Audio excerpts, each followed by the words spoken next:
Welcome to the December 2019 NEMSIS public training. Today the topic is flu surveillance tools, and this will be presented by Laurel Baeder, our NEMSIS software design engineer.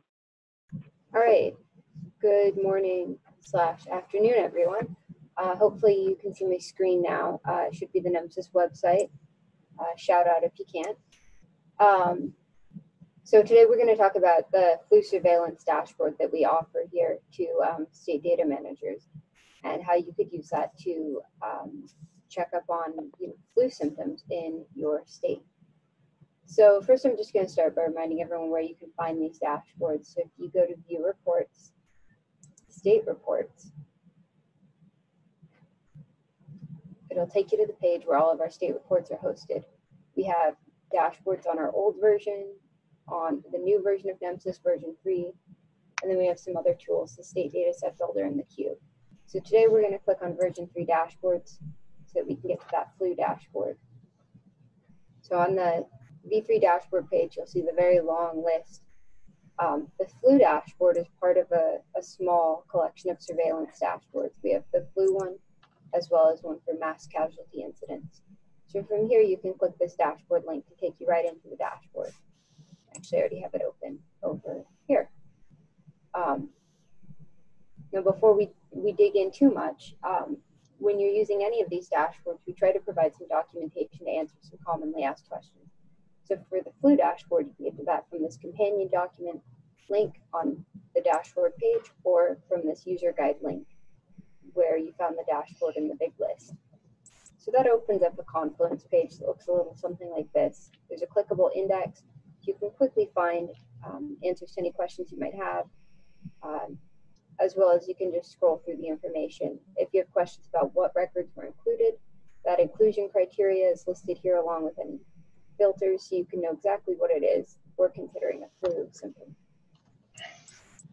So back over on the dashboard, right now I have this opened up, logged in as myself, so I can see all of the activations in the whole country that were submitted to the NEMSIS TAC.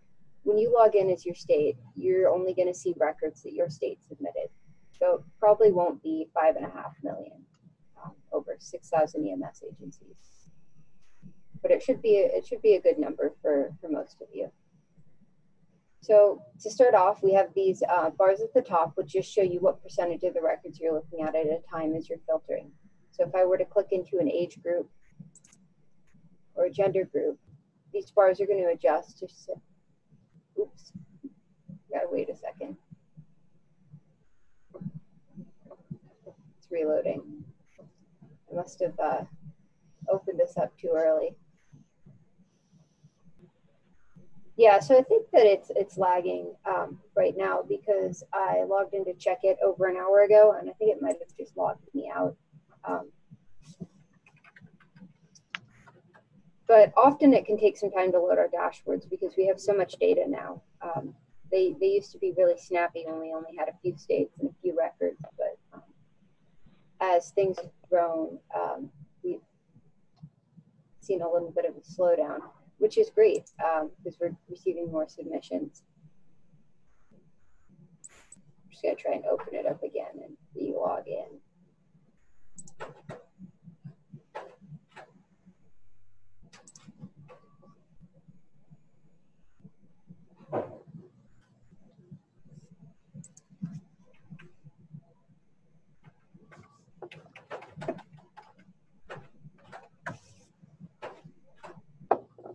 All right, that should probably do the trick.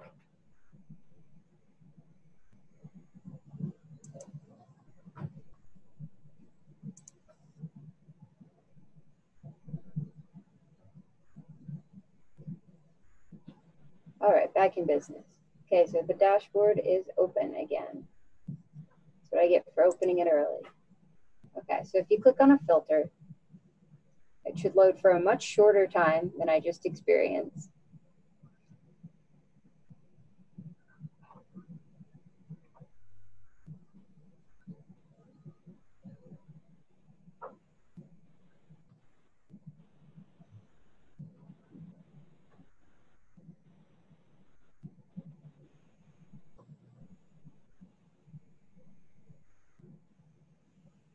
and then it'll show you what portion of the activations you're looking at. So this is what I was trying to get to. So the girls ages 0 to 4 is going to account for 1.5% of your activation. So 81,000 out of the total of 5.5 million for the country.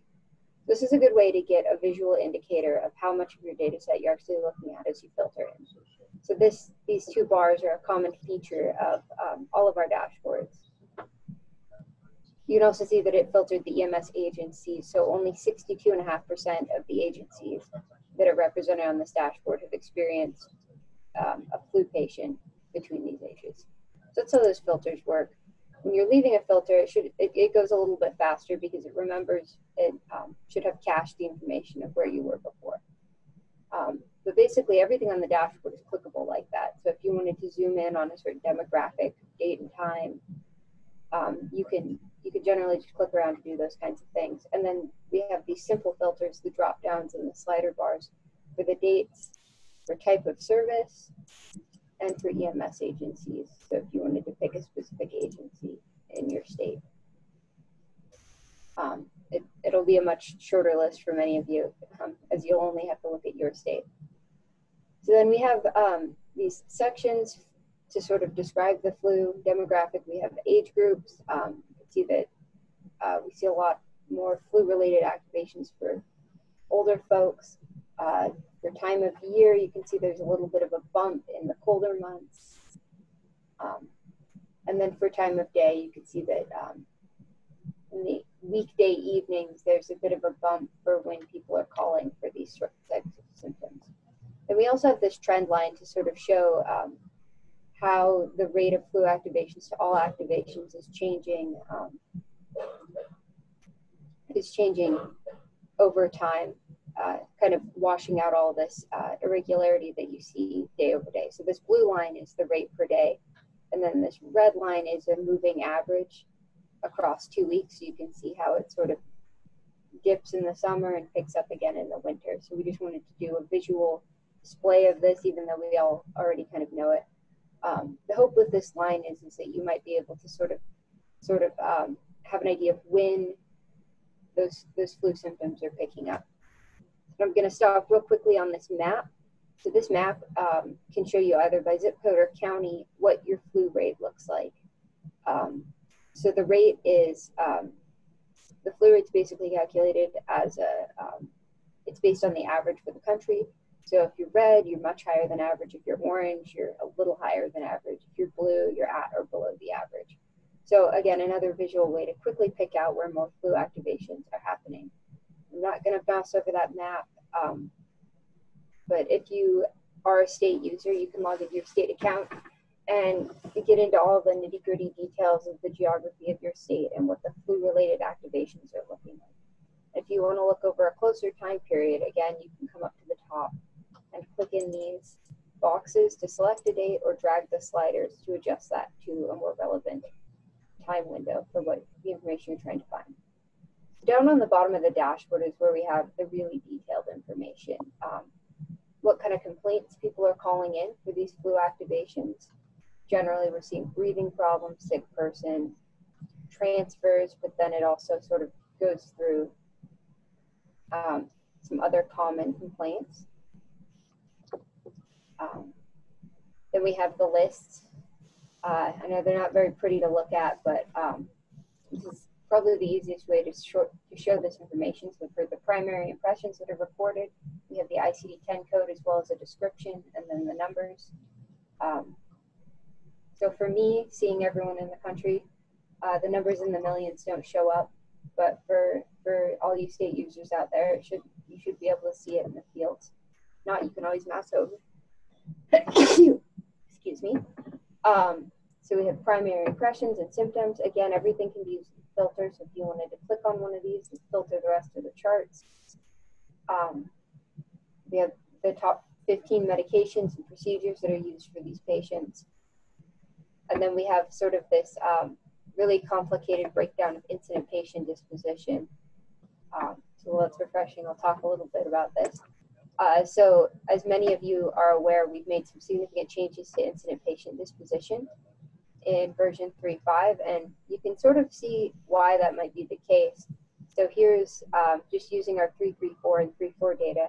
We kind of broke it out into some group categories and then some like more specific selections based on what element they actually selected. So in 3.5, we'll probably be able to provide a much more maybe intuitive chart here, but if you just want to look at patient treated and transported, we sort of have that grouped all together. And then if you want to get into the details of who transported the patient, it's in this breakout here. So that's our dispositions. Most of these patients are transported by EMS, although some are not. Then down at the bottom, we have some information on where incidents are occurring and where patients are going. So this again came out of a ICD-10 code that was just mapped to a description, and we tried to simplify it so you're not getting all those ICD-10 codes for like home residence in the back bedroom in the northwest corner. As those codes can be very detailed, it just sort of indicates at a general level where it occurred. So most are occurring in private residence, some in schools, etc. And then destination type, most of these patients are going to the hospital. If you mouse over, you can see the other locations of the non-emergency nursing homes, medical office, other EMS responders. So that's a summary of the data that's on the dashboard. Jumping back to Julianne's question about what data comprises this dashboard, you can find that in the companion document. So if you go ahead and open that up, it's the first, really the first thing here is this global inclusion criteria and filters. So using the 3.4 data dictionary as the model here, we picked several ICD-10 codes to sort of characterize what would most likely be a flu symptom. So we have the list of codes that we use, the ICD-10 codes, and then the description. So these codes are for primary symptom and secondary symptom, or I suppose associated symptoms. So if they had any symptom that fit one of these codes, they were in the dashboard. And if they had two or more of these symptoms, they were moved into the dashboard as being a possible flu case. We're actually working on updating these inclusion criteria right now to be a little more robust, but this is what the dashboard is currently based on. So if you have nausea, you're in the flu category. If you have a cough and a headache, you're in the flu category. If you have chills, but none of this other stuff, well, that's maybe not the flu, so you weren't included in the dashboard. So that's how records were selected for inclusion. We didn't limit the dashboard to just 911 calls, unlike many of our dashboards. So you can see cases of flu, even if they might have just been a transport or some sort of public assistance, other type of request. So I think that's a pretty good summary of what's included on the dashboard.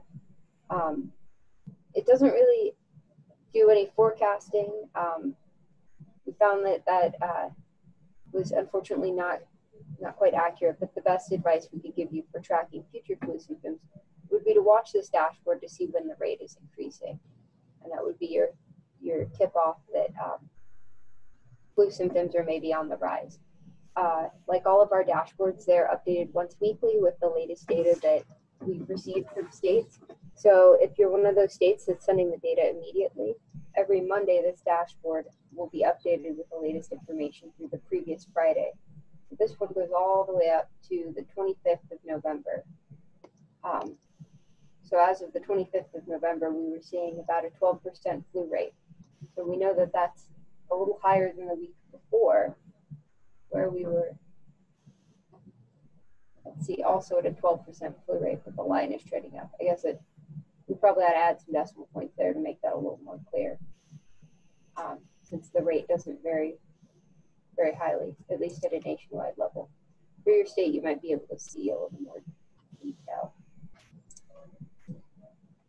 Anyway, I'm going to stop there. Does anyone have any questions about this dashboard in particular?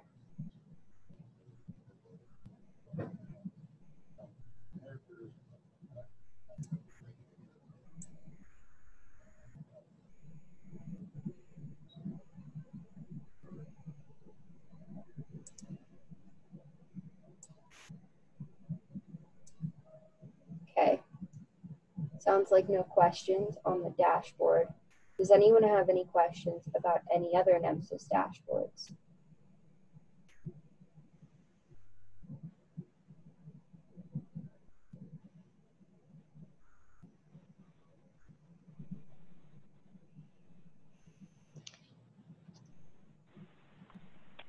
Laurel, Yes. did you already talk about the companion document? I did. I just sort of touched on it. If you ever have any questions about a dashboard, these documents are really great because they explain all of the underlying thought and calculation that went into most of the charts. So if you want to know how we pick something or why we pick something, it's probably included in this document somewhere. And every dashboard that we have released has a companion document with that kind of information in it.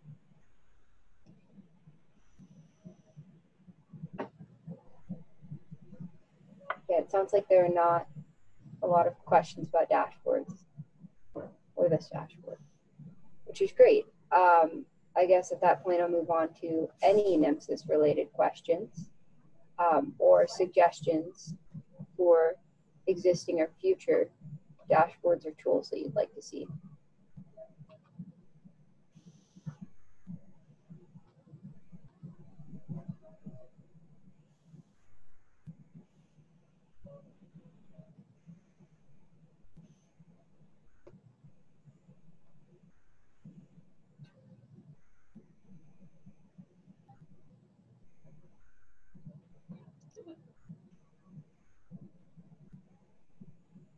Okay, quiet group today. Well, if anyone thinks of a question, suggestion, complaint, idea, something that you'd like to see, or some data that would be cool to look at, feel free to reach out to any one of us at the TAC or me directly, and we'll look into it and get back to you. And maybe an idea you have will be the inspiration behind the next cool dashboard that we put out. If you're looking for more NEMSIS data, more information about flu symptoms, something that's not in this report, I would highly, highly recommend taking a look at the Q. So in view reports, you can just go to state reports. And from there, you can get to the state EMS data cube. You click connect, you enter your username and password, and you connect to the V3 cube or the version 2 cube. And you can get all sorts of cool data about different EMS related items. You can look at those same ICD-10 codes. You can look for your own specific flu symptoms. You can export Excel charts. You can create pretty pictures in the cube. You can do all sorts of cool stuff. And it's not limited to state data managers. Public users can also access the cube, although you can't see geographic information within it. And you can build your own cool reports. So I'd highly recommend that if there was some data that you wanted to know more about that wasn't included in that dashboard.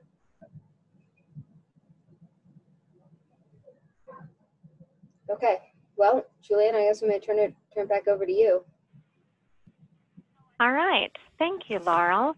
I'm going to share my screen real quick and just show you.